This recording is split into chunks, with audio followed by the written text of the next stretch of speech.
All right, everybody. So I've had a lot of requests for content on these address sign builds. I've done a few short videos, so check some of that out as well. And I posted some long versions of this type of content for these signs. But I just did a video yesterday as well on this particular sign, and I want to show you specifically today some of the supplies I'm using, the finished product, and how I'm going about the process of cutting these numbers out. So we'll get started. Actually, I want to show you over here first. I'm gonna fast forward to the very end of the process before I forget to show you some of this.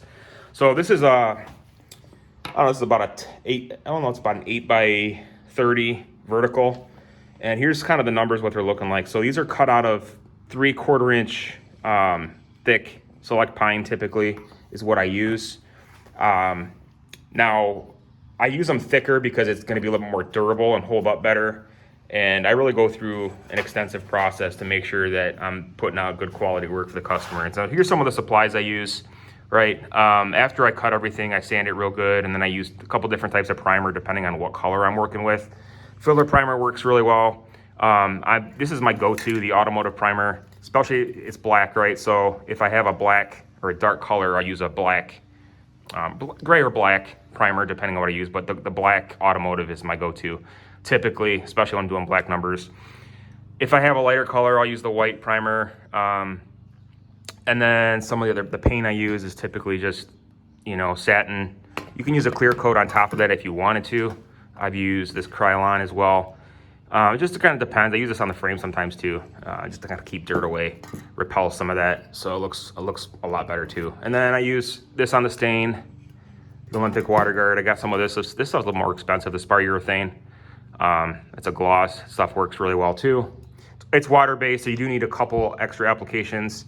Low odor, but that works really well too. And here's some of the numbers I cut out. I tried some of these in the past. I saved some of them for templates, but this is just the sanded ply.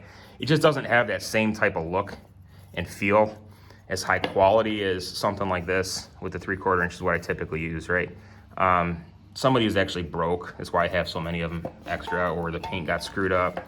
So, or I was just testing some different products. So that's why I have so many of them. But this is the standard font that I go to. This is a Calibri, I think, font. What I currently have, these are a little bit smaller. These numbers here, I think I use about a 530 or 520 font size. Calibri font. That's kind of what I worked with. And then over here, I want to show you what I have right now, right? And then I'll get to cutting here in just a second, so bear with me. So what we have is, so this guy, I did a video on this one yesterday. He wanted the raised numbers, right? He sent me specific links and what he wanted. Apparently, that's not exactly what he wanted. After I already did it, so I had to pull him up, and I did a video on that. So he's paying me a little bit extra money to fix it because it's his mistake, and I have some holes here that I got to fill in, but I'll do that as well. So this is going to be double thickness, right? These are 6-inch metal ones, and I'm going to be cutting today just this. I just print this on Word, right? I just print, this was a size, I think it's a 600 font size, so it's about 6 inches in length, which is really what he wanted. These are 5-inch letters, but yeah, these are just over 6 inches. So I wanted to make them a little bit bolder for him. Hopefully it's exactly what he wants now. Who knows?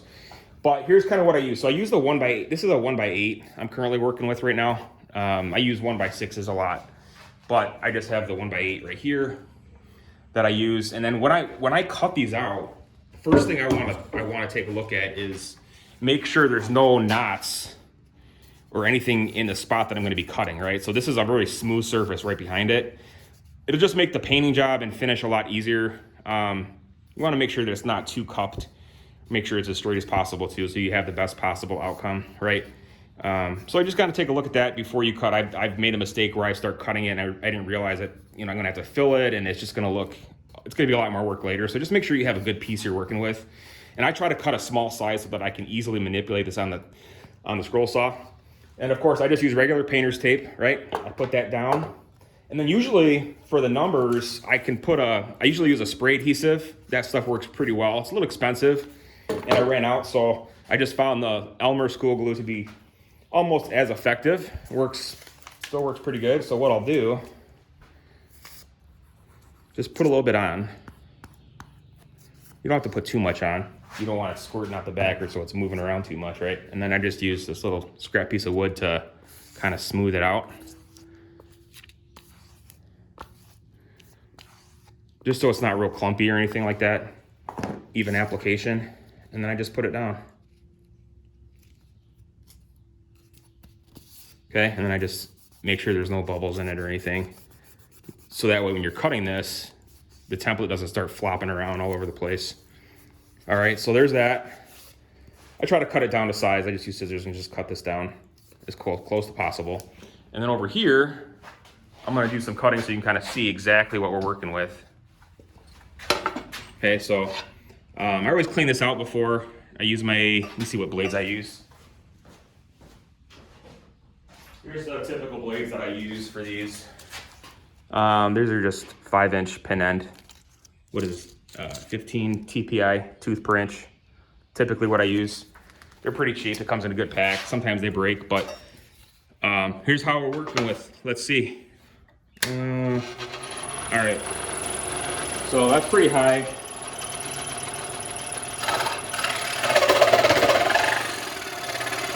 Usually if you go too fast, you're gonna lose control, but I've been doing this for a while, so sometimes I find that faster is actually a little bit better. You don't wanna just push it too hard. You just wanna let the saw and the blade do the work.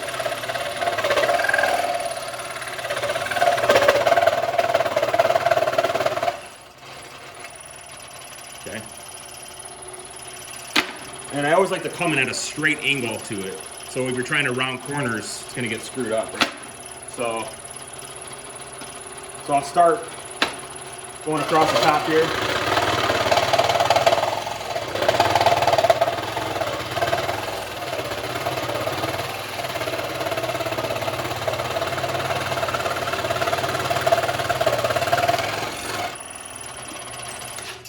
Okay, so far so good, right? And another thing too to keep in mind, when you're printing this template, don't be afraid to change the settings so that the line is a little bit thicker if you need to, so it's easier to track and cut and make this as dark as possible, so it's easier to see what you're working with. This is an older scroll saw. This light doesn't work that great. The little fan doesn't work that great, but it's a workhorse. It's been working real well for me. No major issues with it. I did replace the switch a while ago. So let's start from the other side.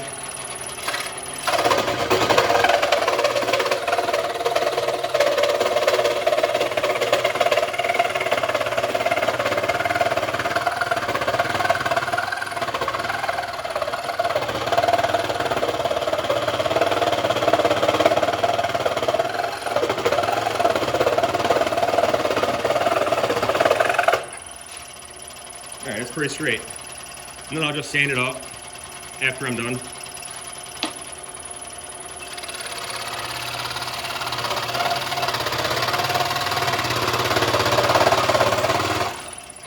See how I don't round the edge? I just start from a brand new angle so that I have the best possible entry into it.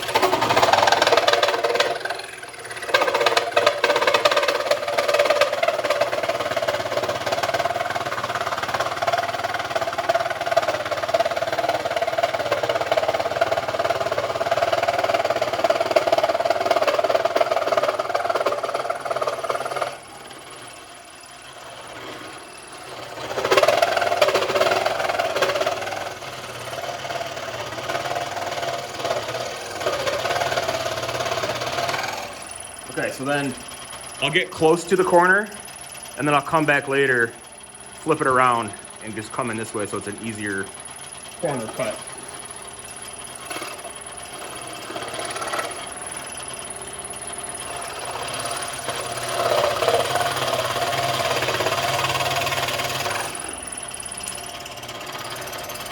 And then you just want to clean up the edges a little bit in the corners.